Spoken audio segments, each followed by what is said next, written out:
Hi friends, இன்னைக்கு நான் Kerala style மீன் பொரிச்சது தான் பண்ண போகிறேன். அதுக்கு நம்ம ஃபஸ்ட்டு மீன் வறுத்து எடுத்துக்கலாம். மீன் வறுக்கிறதுக்கு கொஞ்சமாக இஞ்சி பூண்டு பேஸ்ட்டு, காரத்தூள், கார்ன்ஃப்ளவர், உப்பு, மஞ்சத்தூள், கொஞ்சமாக கருவேப்பிலை போட்டு மீனை நல்லா பிசைஞ்சிட்டு அதை ஒரு 10 மினிட்ஸ் கிட்ட மேரினேட் பண்ணி வச்சுக்கலாம்.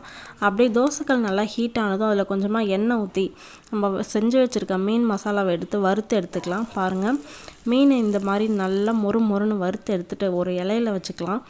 அதே தோசைக்கல்லில் மசாலா ரெடி பண்ணுறதுக்கு ஒரு வெங்காயம், ஒரு தக்காளி, அதே மாதிரி மஞ்சத்தூள், காரத்தூள், உப்பு, கருவேப்பிலை, கொத்தமல்லி இதெல்லாம் போட்டு நல்லா வதக்கி எடுத்துக்கலாம்.